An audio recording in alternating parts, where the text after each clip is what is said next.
Look, another one. You let one human in and in no time you've got a swarm. And...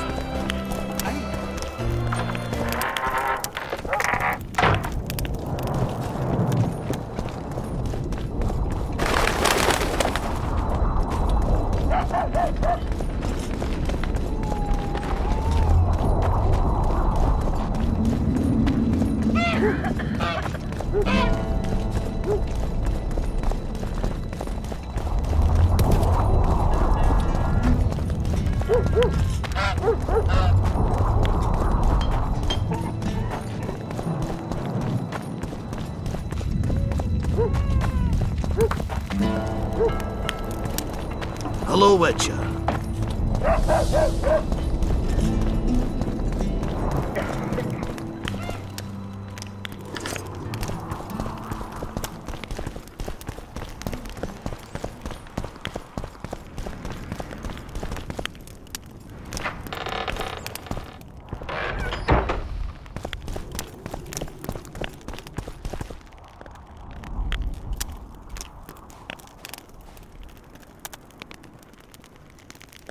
You missed quite a scrap, gentlemen, and an opportunity to slay a monarch. There was a struggle and the prince was wounded. You've all seen the magical phenomenon covering the battlefield. For any who still have doubts, this is no mundane mist, nor a petty fairground illusion. Most likely, we're up against a blood curse, an old and powerful spell. We do not know who cast it or why. For now, I have one piece of good news and several pieces of bad news. The good news is that Henselt and his army have been halted for the time being. And the bad news? The mist will grow. It may even engulf Vergen. Furthermore, wraiths may emerge from it. Can they be made penitent? With an axe to the head? In theory, yes.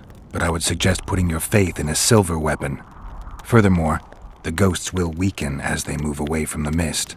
Is there any way to drive it off? Exorcise it? A question for myself and Geralt of Rivia. The Kingslayer? Contrary to what old women at the wells say, he did not, in fact, slay any kings. Of course he didn't. Wouldn't hurt a fly, that one. Look at his eyes. You'll see he's the sensitive kind. Whatever you may see in his eyes, few know more about lifting curses. Gentlemen, I do not require you to understand this phenomenon, but there are a few rules I insist you must follow. Here we go. No one is to approach the mist. It is mortally dangerous. In addition, we need to learn the story of the battle. For this, I especially count on the aid of Mr. Cecil Burden. At your service, my lady. Thank you. To lift the curse, we require some objects symbolic of the war. Ones belonging to those who perished here 3 years past. Pfft, more scrap iron from that massacre lying about than lice in Cecil's beard. I thought curses were best handled with... Please leave the thinking to me, Mr. Zigrin, and I'd gladly hear less from you from now on. The objects must be magically active and strictly linked to the ghosts of the fallen. That is all. Let me be clear. You're all to aid Philippa and the Witcher. What are you grumbling about now, Yarpen? It's something in my gullet. Take a swig of wine. Now, to worldly matters. How many are we? Saskia, you know well... How many? We dwarves are near 200, but don't judge us by our number. 1,500 peasants will come, though you'll get no precise count. My lords? 53 knights and another 200 armed men. Not enough. Henselt leads 5,000, 5-1 against us. What think you of that? We are few, they are many, but we have our walls, low though they be. If we had archers, who knows? Oh, for a regiment of heavy arbalists from Lyria. We have something better. Iorveth's elves. Scoia'tael.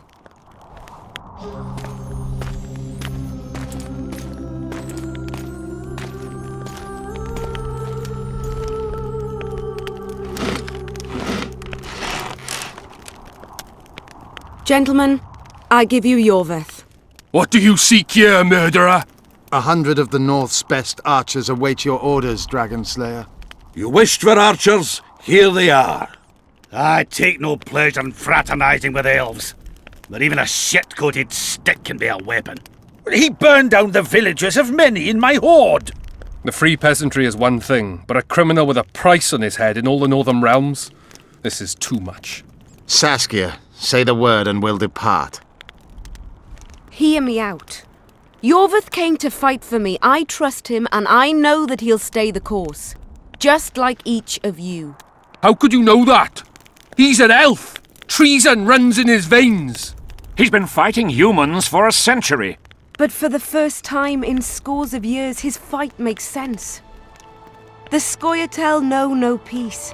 They've died for Nilfgaard, for the Valley of the Flowers, in vain. They've been betrayed and cheated.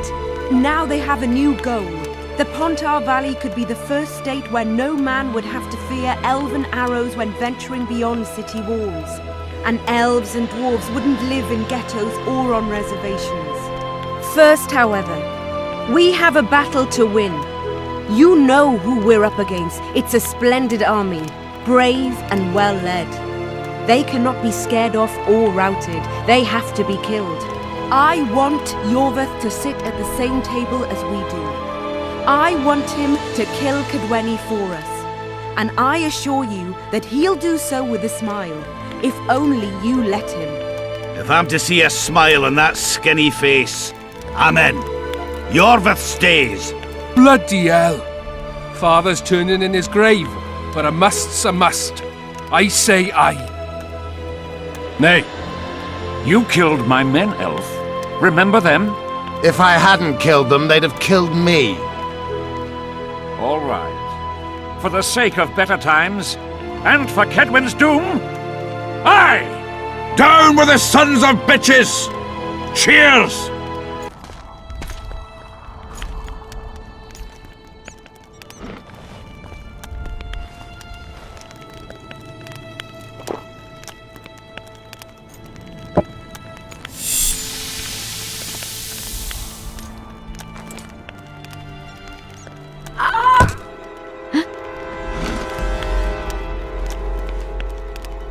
Poison! She's dying. Take her somewhere safe and guard her with your lives. I'll gather what I need and join you soon. I'll place my best warriors on watch. Quickly, lads! A litter!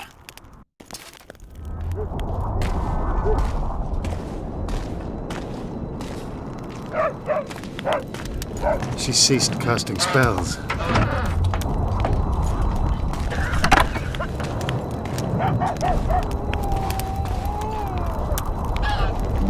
Saskia, is she alive?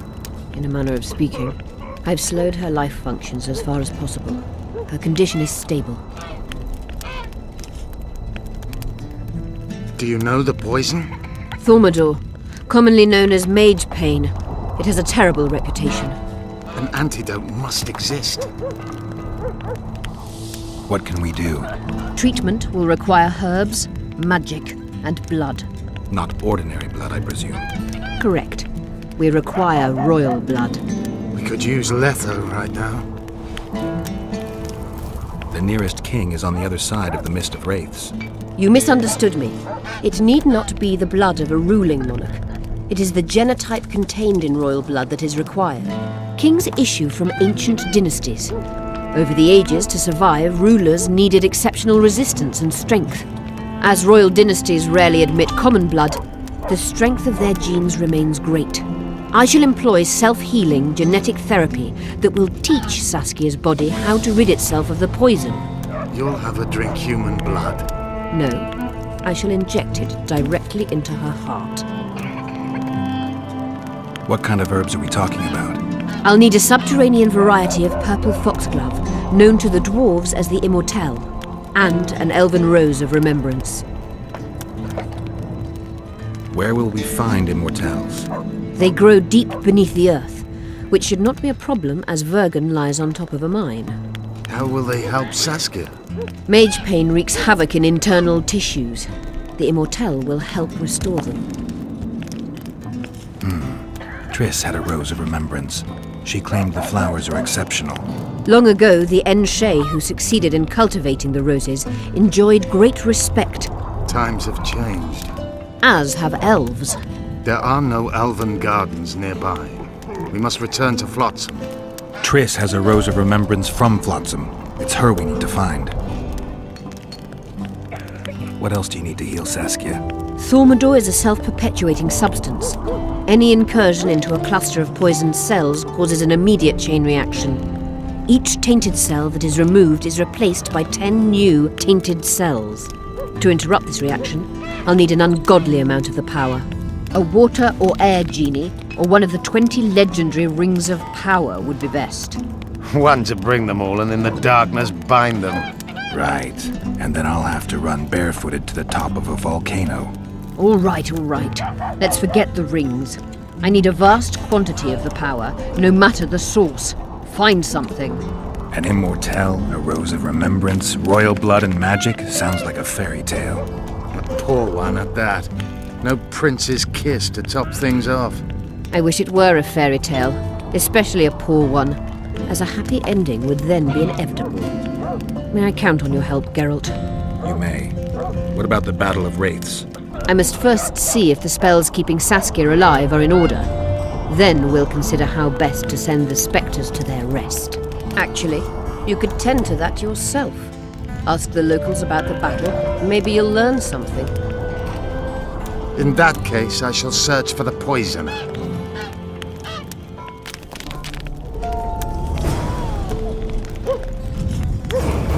Only Philippa Eilhart may enter.